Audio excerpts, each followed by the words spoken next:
August 7, 1942. The dense jungle canopy above Tulagi Island, just across the channel from Guadalcanal in the Solomon Islands. The air hangs heavy with humidity, thick as a wet blanket, carrying the sharp tang of salt from the crashing waves below and the earthy rot of decaying leaves underfoot. Sergeant Hiroshi Tanaka crouches behind a cluster of mangrove roots, his Type 99 rifle clutched tightly in sweat-slicked hands, his uniform plastered to his skin from the relentless tropical downpour that had ended only hours before. At 28 years old, Tanaka is a veteran of the Imperial Japanese Army's 35th Infantry Regiment, hardened by campaigns in China, where victory came through sheer will and bayonet charges. His squadmates, Corporal Kenji Sato, barely 20 with wide eyes hidden under his steel helmet, and Private First Class Akira Yamamoto, a stocky farm boy from Hokkaido, huddle nearby, their breaths shallow, fingers hovering near grenade pins. The distant rumble they've been hearing isn't thunder, it's something mechanical, unnatural, slicing through the dawn chorus of squawking birds and buzzing insects. You can almost feel it yourself, the ground vibrating faintly as the first hints of the invasion unfold. Tanaka peers through the fronds, his binoculars fogged slightly from the moisture, wiping them frantically with a rag torn from his puttees. Below, on the beaches of Guadalcanal proper, the horizon fills with shapes that defy his training. American landing craft, dozens of them, Higgins boats with their ramps dropping like jaws, spew forth not just men in olive-drab fatigues, but machines, trucks, endless trucks. GMC-2 1-2-ton cargo haulers, their 6x6 wheels churning through the surf, engines growling like awakened beasts as they haul crates of ammunition, rolls of barbed wire, and fuel drums up the coral-strewn sand. Jeeps zip between them, towing 37mm anti-tank guns, their drivers shouting orders over the din. Amphibious DUKWs, those bizarre duck-like vehicles, waddle from sea to shore, loaded with artillery pieces and medical supplies, their propellers whirring as they transition seamlessly from waves to land. Tanaka's heart pounds in his chest, a mix of adrenaline and disbelief. "What sorcery is this?" he mutters to Sato, who stares open-mouthed, his Arisaka rifle forgotten in his lap. In all their briefings from Tokyo, the Americans were painted as soft, reliant on technology, but lacking the Bushido spirit. Yet here, before the sun has fully crested the palm-fringed hills, the beach transforms into a hive of activity. Bulldozers, massive Caterpillar D7s with armored cabs, roar to life, blades scraping away jungle undergrowth to carve out airstrips, their diesel exhaust mingling with the scent of churned soil. Cranes swing from transport ships, lowering more vehicles, Willys MB Jeeps fitted with 50-caliber machine guns, half-tracks like the M3 with their tracked rears gripping the uneven terrain. The numbers stagger him, one truck for every handful of soldiers, it seems, while his own unit relies on pack mules and human porters straining under rice sacks and ammunition boxes through muddy trails. Gunfire erupts sporadically as American Marines, tall figures in herringbone twill utilities, M1 Garands slung over shoulders, fan out, securing the perimeter. A Japanese sniper from a nearby outpost fires a shot, dropping a Marine, but the response is immediate. A barrage from a mounted Browning M1919 on a jeep shreds the foliage, silencing the threat. Tanaka signals his men to hold position. Their orders are to observe and report, not engage yet. But inside, doubt creeps in like the vines wrapping the trees around them. Back in Manchuria, victories came from outmaneuvering the enemy on foot, striking fast with limited supplies. Here, the Americans don't march. They roll. Supplies pour ashore not in trickles, but torrents. Canned rations, jerry cans of gasoline, even field kitchens unfolding from truck beds, the smell of hot coffee wafting improbably across the channel on the breeze. As the morning wears on, the scale becomes overwhelming. Tanaka counts over 100 vehicles in the first wave alone, more than his entire battalion has seen in years. A Ford GPW Jeep races past a cluster of palms, its radio crackling with commands from officers like Major General Alexander Vandegrift, coordinating the 1st Marine Division's assault. The machines multiply. Machner M5 tractors pulling howitzers, Studebaker US-6 trucks laden with bridging equipment to span rivers. Sato whispers, "They fight with iron beasts, Sergeant. How many factories must they have?" Yamamoto nods, his face pale under the camouflage net draped over his helmet. The jungle heat intensifies, mosquitoes swarming, but Tanaka can't tear his eyes away. This isn't an army, it's an industrial flood, men augmented by steel and rubber, moving with a speed that mocks the foot-slogging endurance of the Imperial forces. By midday, the beachhead expands, tents rising like mushrooms after rain, supply dumps stacking higher than a man's height. A low-flying Grumman F-4F Wildcat buzzes overhead, its shadow flickering across the vehicles below, a reminder that air support follows this mechanical tide. Tanaka lowers his binoculars, his mind racing. Reports must go back to headquarters in Rabaul, warnings of this army of machines that could shift the war's balance. Little does he know, this is just the beginning, a glimpse of the logistical juggernaut that will drown Japan's ambitions in the Pacific. The sounds of engines fade into the afternoon haze, but the image burns in his memory, trucks outnumbering soldiers, a silent promise of endless reinforcement. August 25, 1942. The stifling command bunker beneath Rabaul on New Britain Island, carved into volcanic rock, slick with condensation, the air thick with the acrid smoke of unfiltered cigarettes, and the faint metallic tang of radio equipment overheating in the tropical swelter. Colonel Masanobu Tsuji, a sharp-featured intelligence officer in his mid-40s with a reputation for ruthless analysis from the China campaigns, leans over a scarred wooden table cluttered with maps of the Solomons, his wire-rimmed glasses reflecting the dim glow of a single kerosene lamp. Around him, staff officers from the 17th Army, Captain Ichiro Yamamoto, fresh from field reports, and Lieutenant General Harukichi Hyakutake himself, the commander, pacing in his khaki uniform adorned with rising sun insignia, pore over dispatches arriving via encrypted telegrams and weary couriers drenched in sweat from the journey.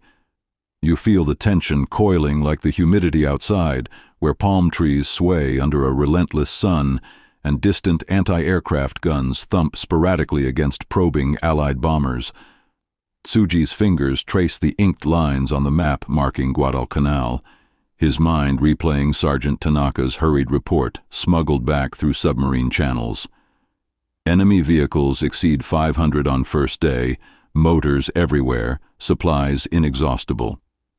He exhales sharply, crushing a cigarette butt under his boot. "This is no exaggeration," Tsuji declares, his voice cutting through the murmur of aides scribbling notes. Hyakutake stops pacing, his face etched with lines from years of island garrisons, fixing Tsuji with a stare. "Trucks outnumbering our rifles? Absurd.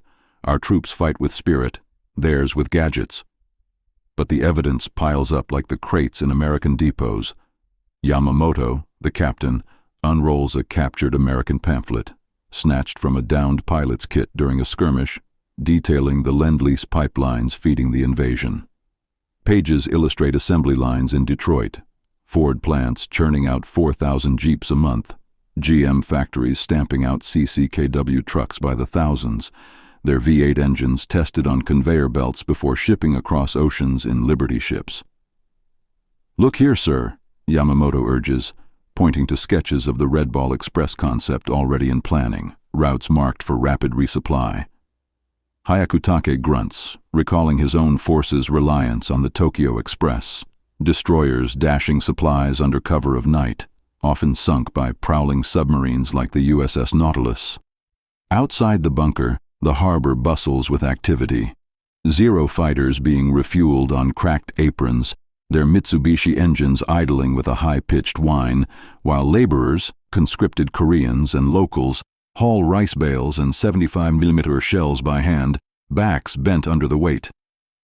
Tsuji steps out briefly, the blast of heat hitting him like a wall, watching a column of Type 95 Hago tanks, mere 7-ton lightweights with 37mm guns, being loaded onto barges for reinforcement runs, only a dozen in total for the entire theater, their tracks clanking rustily compared to the Allied behemoths. Back inside, he slams a fist on the table. Their industrial avalanche. It's real. Tanaka saw DUKWs swimming ashore like fish, bulldozers leveling jungle in hours what would take our engineers days with picks and shovels. Ayakutake nods slowly, summoning radio operators to relay orders, conserve ammunition, strike at night with infiltrators armed with Type 97 grenades and lunge mines. But doubt lingers in the air, heavy as the monsoon clouds gathering on the horizon. A young ensign, Ensign Taro Nakamura, monitors intercepted signals, American voices crackling over SCR 300 radios mounted in those ubiquitous jeeps, coordinating movements with precision. They're moving 10 tons per truck convoy, Nakamura reports, his voice hushed. Our mules carry 100 pounds each, and half die on the trails. Tsuji sketches countermeasures, ambushes on supply lines, satchel charges tossed under chassis, but he knows the math. The U.S. produced over 800,000 vehicles in 1942 alone, while Japan's output scraped 20,000, hampered by resource shortages and Allied bombings on Honshu factories. As evening falls, the bunker echoes with strategy sessions. Hayakutake dictates a cable to Tokyo, urging more ships, more planes, but Imperial headquarters responds with platitudes about divine wind and unbreakable will. Tsuji lights another cigarette, staring at a photo of Guadalcanal's Henderson Field now under American control, ringed by anti-aircraft batteries towed by those endless trucks. The shock from Tanaka's eyes has spread here, a virus of realization. Japan's army marches on foot through mud and malaria. America's rolls on rubber tires fueled by endless oil from Texas wells. Thunder rumbles outside. Not bombs this time, but nature mocking their predicament, as plans form for counterattacks. Banzai charges against machine gun nests bolted to truck beds. Yet in quiet moments, officers like Tsuji wonder, how do you bayonet a factory? The meeting drags into the night, lamps flickering, coffee rationed in tin cups tasting of rust. Reports filter in from scouts, American engineers using Alice Chalmers graders, extending runways where Wildcats land with fresh pilots and bombs. Supplies stack in pyramids, K-rations, medical plasma in refrigerated vans powered by generators humming on flatbeds. Hyakutake finally adjourns, his orders crisp. Harass, delay, bleed them. But as Tsuji beds down on a cot, the whir of imagined engines haunts him, a prelude to the broader awakening across the Pacific. November 19th, 1942. The mosquito-infested swamps of Buna on the northern coast of New Guinea, where the Papuan jungle meets the sea in a tangle of sago palms and knee-deep mud that sucks at boots like quicksand. Private Yoshio Nakamura, a 22-year-old infantryman from the 144th Regiment, wipes the grime from his face with a rag soaked in brackish water, his Type 100 submachine gun slung across his chest, its barrel still warm from sporadic exchanges. The air reeks of cordite, rotting vegetation, and the faint coppery scent of blood from fallen comrades buried hastily in shallow graves. Nakamura's platoon, led by Lieutenant Saburo Tanaka, no relation to the sergeant from Guadalcanal, but equally resolute, entrenches in coconut log bunkers reinforced with coral rubble, peering out at the Allied lines through slits camouflaged with fronds. The rain pours in sheets, turning the ground into a slurry that drowns foxholes and soaks through their thin cotton uniforms, chilling them despite the equatorial heat. You can sense the desperation building, the way the mud clings to everything, mirroring the sticky dread in Nakamura's gut, as distant engines growl louder than the thunder. From his vantage, he spots the first signs, American and Australian troops advancing not in waves of men, but preceded by an armada of machines. Sherman tanks, massive M4s with 75mm cannons, rumble forward, their Continental radial engines belching smoke, treads crushing undergrowth as they ford streams swollen by the monsoon. But it's the trucks that truly horrify him. Endless convoys of Dodge WC series, their canvas tops flapping in the wind, hauling 105mm howitzers and crates of 30-06 ammunition. Engineers in the 32nd Infantry Division, under General Douglas MacArthur's oversight, deploy Bailey bridges assembled from truck-delivered panels, spanning rivers in hours where Japanese sappers would labor days with bamboo and rope.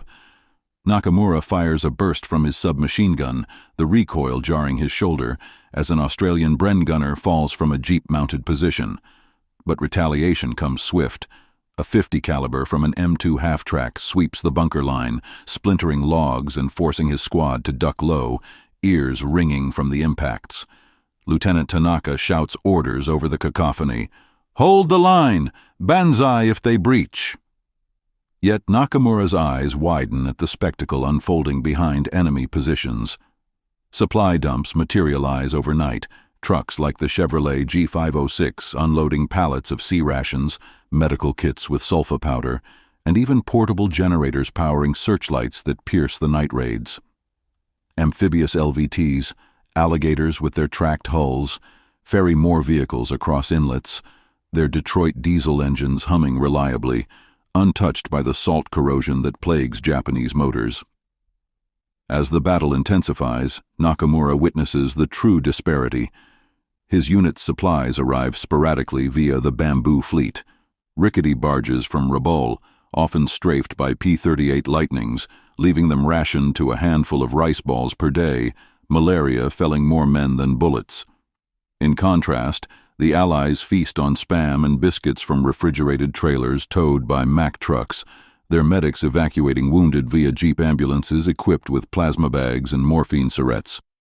A bulldozer, a John Deere Model M with armored plating, clears a path through the kunai grass, its blade shoving aside felled trees as if they were matchsticks, allowing fresh troops from the 126th Infantry to rotate in without fatigue. Gunfire echoes through the canopy, Japanese 70mm infantry guns barking in response, but their shells fall short, ammunition conserved for desperate moments. Nakamura reloads, his hands trembling not from fear but exhaustion, having marched 50 miles on foot through leech-infested trails to reach this hell. Meanwhile, American GIs ride in comfort, Willys jeeps with wire cutters on bumpers zipping medics to the front, their radios coordinating airstrikes from Kitty Hawks overhead. Tanaka leads a night counterattack, bayonets fixed, screaming into the dark, but they collide with barbed wire entanglements unrolled from truck spools, illuminated by flares launched from M3 mortar tubes on half-tracks. By dawn, the toll mounts. Nakamura drags a wounded comrade, Corporal Jiro Sato, back to their lines, Sato's leg shattered by shrapnel from a 105mm long tom howitzer, its massive barrel towed by a prime mover truck that seems impervious to the terrain. Medics in their unit apply crude bandages, whispering prayers to Amaterasu, while across the field, American surgeons operate in mobile hospitals unfolded from van bodies, sterilizing instruments with autoclaves run on gasoline generators. The trucks keep coming. Studebaker 2. 1 2-tonners loaded with engineering tools, building airstrips where C-47 Dakotas land with more reinforcements, their props whirring as cargo doors disgorge yet more vehicles.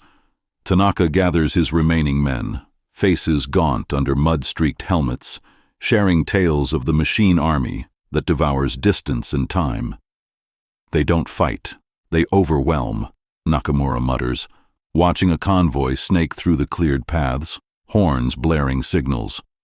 Reports from captured prisoners, rare but telling, speak of factories in California and Michigan producing 50,000 trucks a year, shipped via convoys guarded by destroyers like the USS Fletcher. As artillery duels resume, the ground shaking from impacts, Nakamura realizes the war has shifted. Japan's soldiers bleed in isolation, while America's logistics vein pulses endlessly, trucks outnumbering not just their army, but their very dreams of victory. The campaign drags on, bunkers collapsing under tank treads, the air filled with the whine of incoming shells. Tanaka falls in a futile charge, his sword raised against a wall of steel. Nakamura survives barely, retreating into the jungle's embrace, but the image of those trucks, symbols of an unyielding industrial might, sears into his soul, a harbinger of defeats to come across the vast Pacific theater. November 20th, 1943. The coral-fringed lagoon of Betio Island in the Tarawa Atoll, Gilbert Islands, where turquoise waters lap against reefs now churned into frothy red by naval bombardment and incoming tides.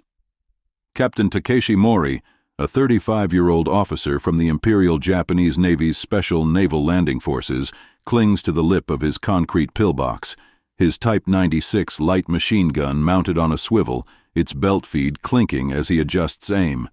The air vibrates with the thunder of 16-inch guns from battleships like the USS Maryland offshore, shells whistling overhead to explode in geysers of sand and shrapnel. Mori's uniform, salt-stiffened and torn at the sleeves, sticks to his skin in the blistering sun.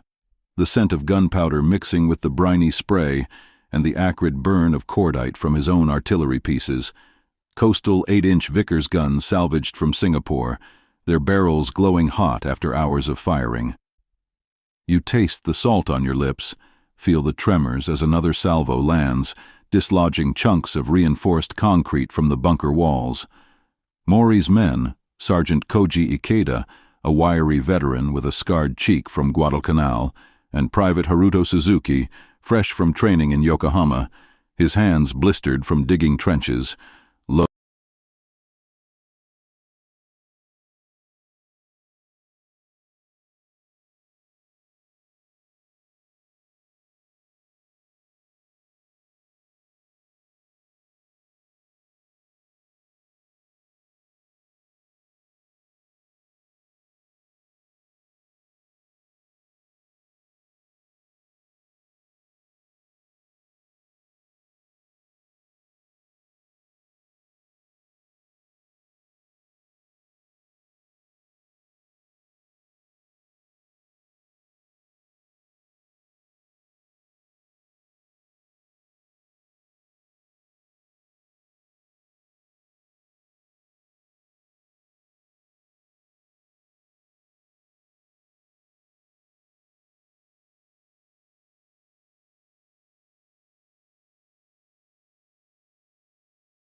As night falls, the fighting turns savage, hand to hand in the dark, bayonets clashing against entrenching tools. Mori leads a countercharge, his Nambu pistol cracking, felling a Marine, but they retreat under illumination from star shells fired from truck-mounted mortars. By dawn, the beachhead expands.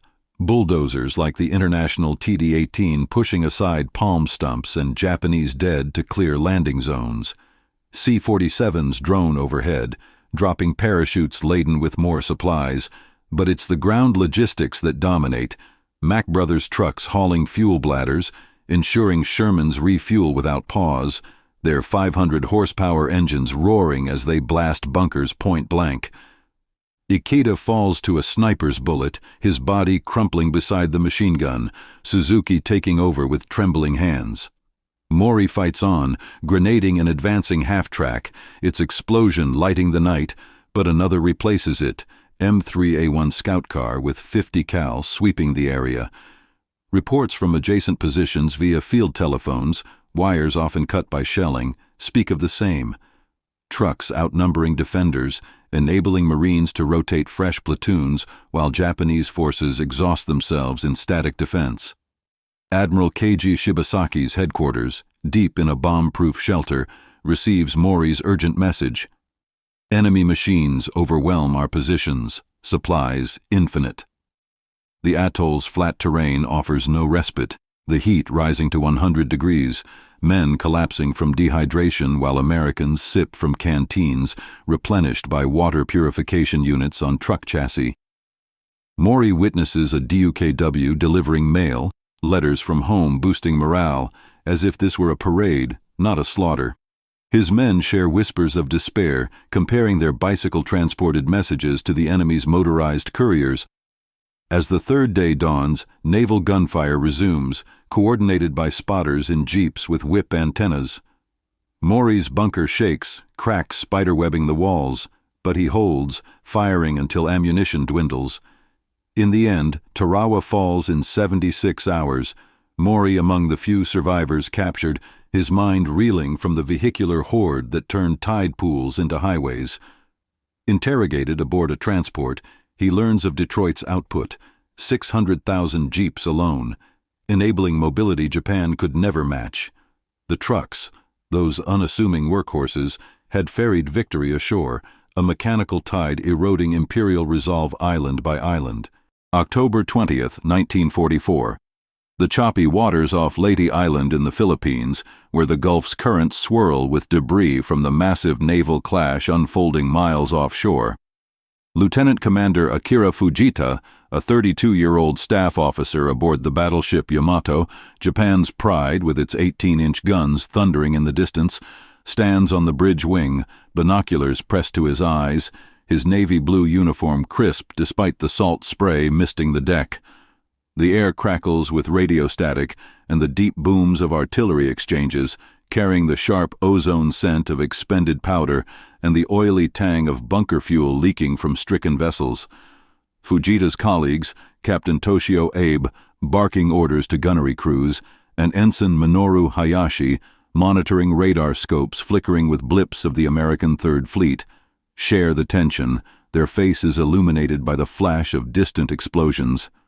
You hear the roar of aircraft engines overhead, Zeros and Hellcats dogfighting in the smoky sky, but Fujita's focus shifts to the invasion beaches below. Through the haze, he sees the American Armada's true weapon, not the carriers or destroyers, but the logistical tail uncoiling like a serpent. LSTs and LSMs grind onto the sand, hatches yawning to release floods of vehicles, trucks by the hundreds, Chevrolet CMPs and GMC AFKWs, their tires kicking up coral dust as they race inland laden with 81mm mortar rounds and jerry cans of aviation gasoline. Amphibious ducks weave through the surf, delivering crates of 45 ACP ammunition to Rangers securing the perimeter, their propellers churning water into foam. Fujita lowers his binoculars, a knot forming in his stomach as he recalls the Battle of the Philippine Sea earlier that year, where carrier losses crippled Japan's air arm. Now, on Leyte, under General MacArthur's return, the disparity glares. His own forces, the center force under Vice Admiral Takeo Kurita, steam through San Bernardino Strait with limited supplies, fuel rationed to the gallon, shells counted per salvo, while the Americans resupply at will. On the beaches, engineers from the Sixth Army deploy pontoon causeways assembled from truck-transported sections, allowing more vehicles to pour ashore. Dodge command cars with mounted radios directing airstrikes from P-51 Mustangs, their wings glinting as they strafe Japanese positions. Aboard Yamato, Hayashi reports intercepted signals. American voices on AN-ARC-5 sets in jeeps, coordinating with offshore supply ships like the USS Altair, unloading pallets via cranes onto waiting barges. "They're moving 20,000 tons a day, sir," Hayashi says, his voice laced with awe. Fujita nods, knowing Japan's convoys from Singapore limp in sporadically, harried by submarines like the USS Darter, leaving troops on Leyte to forage for coconuts and boil rainwater. In contrast, U.S. soldiers chow down on hot meals from field kitchens towed by Rio trucks, morale buoyed by PX supplies, cigarettes, chocolate, even newspapers, delivered fresh. The Gulf echoes with the clash. Kurita's fleet engages, Yamato's massive turrets swiveling to target destroyers, but American PT boats and aircraft harass relentlessly, fueled by depots on floating barges serviced by tankers. Fujita witnesses a supply convoy slipping through, Liberty ships escorted by DEs, disgorging more trucks onto Leyte's roads, now being graded by Caterpillar D8 dozers with Rome plows clearing jungle. Infantry advances behind this veil, the 1st Cavalry Division mounted on jeeps with 30 cal Brownings, outflanking Japanese defenders who trudge on foot, packs heavy with minimal gear. Abe orders evasive maneuvers as torpedoes streak by, but Fujita's mind races to the broader picture. Intelligence from Manila speaks of U.S. production peaks, over 3 million vehicles by 1944, assembly lines in Willow Run churning B-24s and trucks alike, while Japan's output stalls at under 50,000, factories bombed to rubble. On land, General Tomoyuki Yamashita's 14th Area Army digs in with 75mm mountain guns hauled by oxen, but American M7 Priest self-propelled guns, towed initially by prime movers, bombard from miles away, shells supplied endlessly. As dusk falls, the battle rages. Musashi sinks under aerial onslaught, her decks aflame, but on Leyte, the trucks conquer. Fujita sees flares illuminating convoys snaking through valleys, hauling bridging equipment to span rivers, enabling armored columns like M4A3 Shermans to press forward. Wounded are evacuated swiftly in WC-54 ambulances, sirens wailing, while Japanese casualties lie in agony, medics out of bandages. Hayashi whispers of deserters' tales. "Their machines never stop, Commander. One truck falls, 10 replace it." Kurita withdraws after heavy losses, Yamato limping away, but Leyte is lost. Fujita, staring at the receding shoreline dotted with vehicle lights like fireflies, grasps the irony. Japan's samurai spirit clashes against Detroit's assembly lines, logistics the silent victor. Reports to Tokyo paint the picture, trucks outnumbering imperial divisions, paving the road to Manila and beyond. The Gulf's waters calm, but the mechanical tide surges on, unstoppable. April 1st, 1945. The rugged cliffs of Okinawa Island, Ryukyu Chain, where jagged karst formations overlook the East China Sea, waves crashing against reefs now littered with the hulks of kamikaze-struck ships.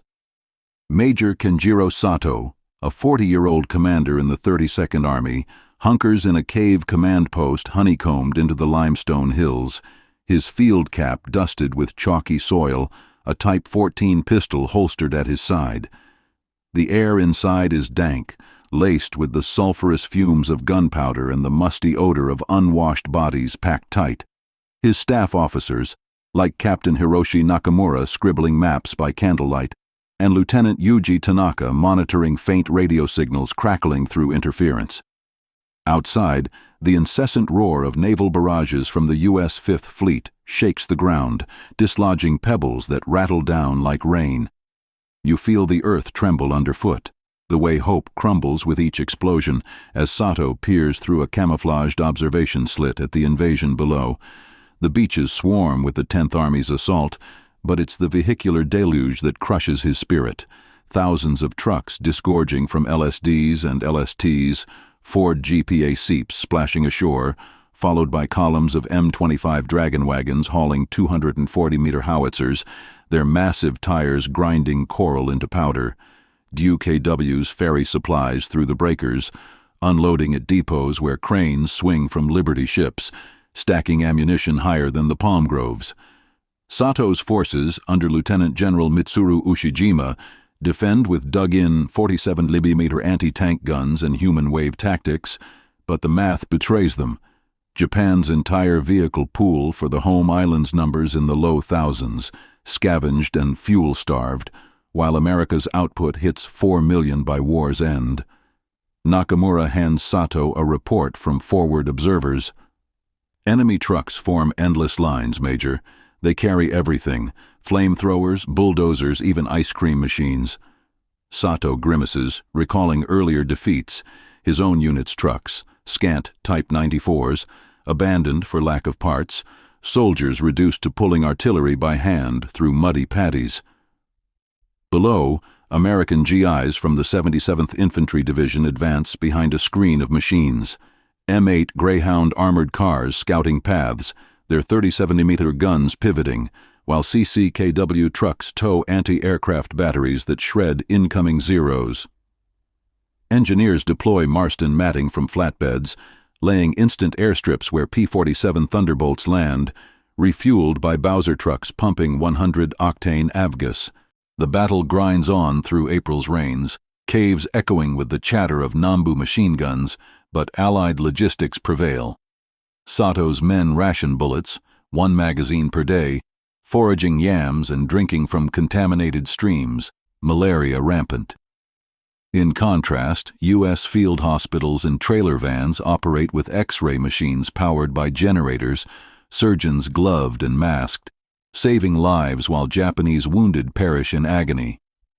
Jeeps with loudspeakers blare propaganda, towing trailers of leaflets, as convoys snake up Hagushi Beach roads, cleared by D-7 dozers shoving aside debris from Oka suicide bombs. By June, the island's southern tip becomes a killing ground, Ushijima's headquarters besieged. Sato leads a desperate breakout, katana in hand, charging into walls of flame from M4A3E8 Shermans with HVSS suspension, their 76mm guns fed shells from trailing ammo trucks. Tanaka falls to a burst from a jeep-mounted M1919, Nakamura captured, whispering to interrogators of the iron flood that buried their defenses. Okinawa falls on June 22nd, 110,000 Japanese dead, the costliest battle, but the trucks, symbols of inexhaustible supply, pave the way for Operation Downfall's planning. Fast forward to August 6th, Hiroshima's ruins, then Nagasaki on the 9th, but in Tokyo's Imperial Palace bunkers, the awakening culminates. Emperor Hirohito, advised by remnants like Prime Minister Suzuki, reviews reports, American factories untouched, churning vehicles for invasion fleets amassing in the Philippines. Surrender broadcasts on August 15th, the Emperor's voice crackling over radios, acknowledging the new and most cruel bomb, but unspoken is the logistical stranglehold, trucks that outnumbered armies, delivering not just bombs, but the weight of industrial supremacy. In the quiet aftermath, survivors like Sato, if he lived, reflect in POW camps, watching Allied convoys rebuild, trucks hauling rice for starving civilians, a bitter irony. The Pacific War ends not with a bang, but with the hum of engines,